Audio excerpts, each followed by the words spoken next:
Salut, aujourd'hui je vais vous partager avec vous 4 règles pour la paix dans votre couple.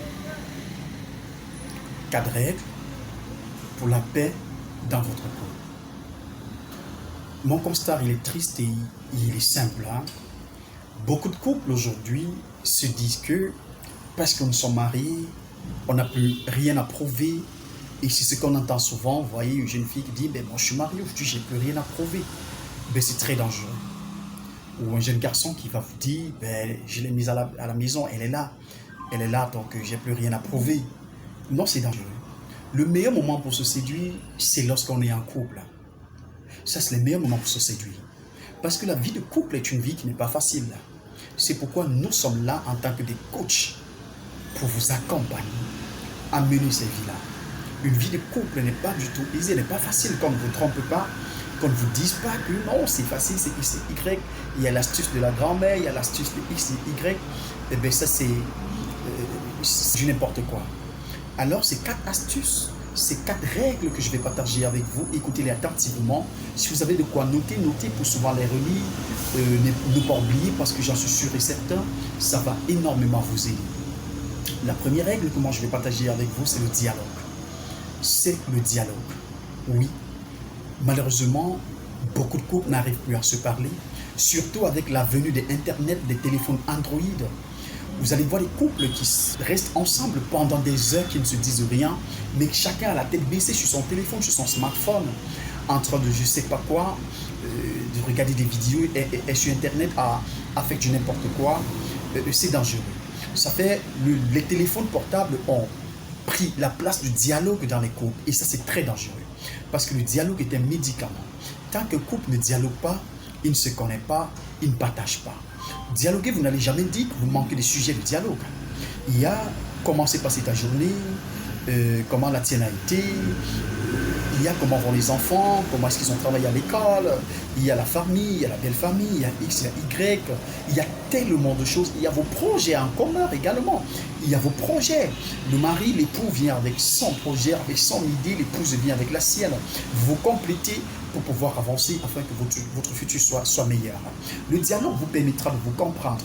Le dialogue permettra à votre couple de vivre et de résister aux tentations. Ça, c'était le premier point qui est le dialogue. Le deuxième point, c'est l'humour. Le deuxième point, c'est l'humour.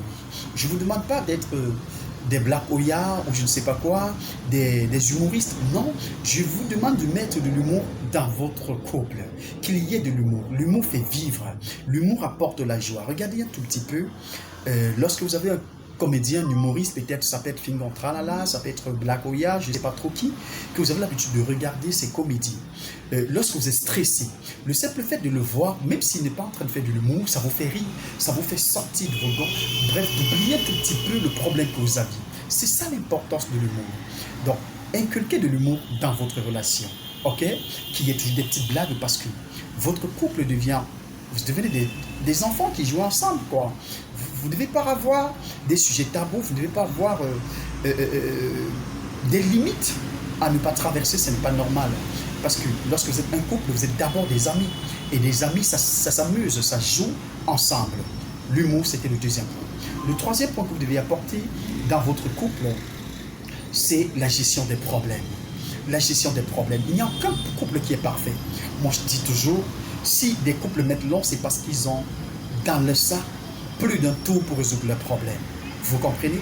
Vous devez toujours résoudre vos problèmes.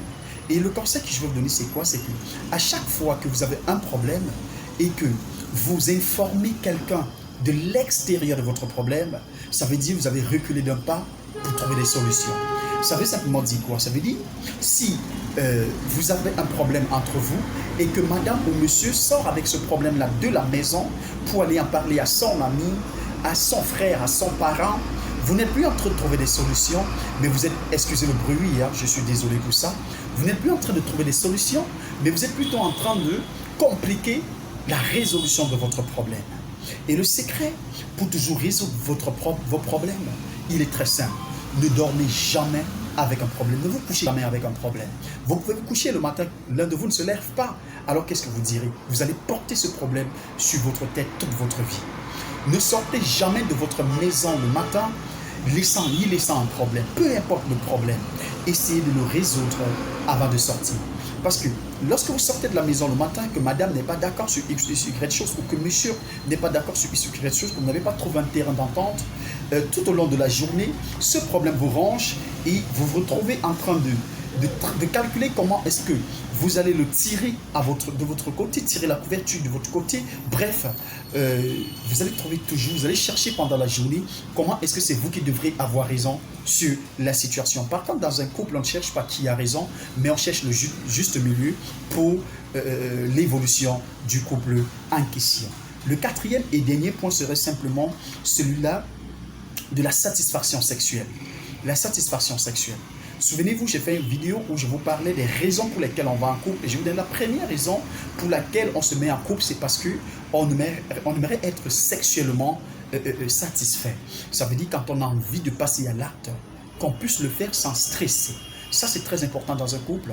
Alors, c'est la quatrième chose qui va apporter la paix dans votre couple, la satisfaction sexuelle. Et c'est un point très important. Très important. Satisfaction sexuelle, pourquoi? Parce que dans votre couple, l'un ne doit pas se sentir lésé. Un partenaire ne doit pas se sentir lésé. Mais malheureusement, parfois, les hommes, surtout les hommes, lorsqu'ils sont satisfaits, ne se rassurent pas si le partenaire, elle aussi, est satisfait. Malheureusement, c'est ce qu'on a souvent constaté. Moi, j'ai des clientes qui se plaignent de la sorte. Malheureusement, je ne suis pas un sexologue, mais je suis un coach conjugal et je me dois de vous apporter des ingrédients, des solutions pour que vous ayez toujours la paix dans votre foyer. Faites des efforts pour être sexuellement satisfait, c'est important. Ne dit-on pas qu'une femme sexuellement satisfaite est une femme épanouie? C'est vrai, c'est vrai. Aussi, l'homme aussi doit être sexuellement satisfait. D'accord? Et pour ceci, arrêtez d'avoir des formules dans votre vie sexuelle. Moi, j'ai eu à travailler avec des couples qui me disent on fait l'amour X jours, Y jours à telle heure. Ça, dans un couple, il ne doit pas avoir des heures pour faire l'amour, il ne doit pas avoir des jours pour faire l'amour. Mes amis, arrêtez ça.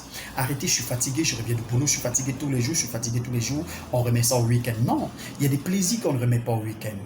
Parce que le meilleur moment de faire l'amour, c'est le moment le plus inattendu. Ça, c'est clair. Lorsque vous préparez, on va faire l'amour samedi.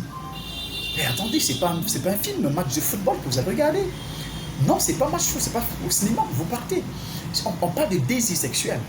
Ça veut dire, je peux rester et, oh, parce que mon épouse passe devant moi avec une mini-jupe, oh, j'ai envie d'elle. On n'a pas besoin de repousser ça pour demain. Ça, malheureusement, les couples le font et ça crée énormément de problèmes dans vos relations. Alors, si vous respectez ces 4 points, je vais récapituler très rapidement. Le premier était le dialogue. Le deuxième, l'humour. Le troisième, la gestion de vos problèmes. Et un quatrième, la satisfaction sexuelle. Si vous parvenez à mettre ces 4 points en the top dans votre relation, je peux vous rassurer, vous aurez une relation épanouissante. Vous allez vivre un couple heureux et en paix. J'étais Célestin Chonza, je suis votre coach love. Je vous accompagne dans vos relations amoureuses. Que vous soyez célibataire, que vous soyez fiancé ou encore marié, nous sommes là pour vous accompagner. N'hésitez pas de nous contacter pour que nous puissions vous accompagner dans cette belle aventure qui est l'aventure du couple, celui de vivre ensemble, celui de partager la même vision. Célestin Chonza, c'est mon nom, votre love coach, je suis. N'oublie jamais que tu es ton propre changement et que l'amour est un art. Je vous aime.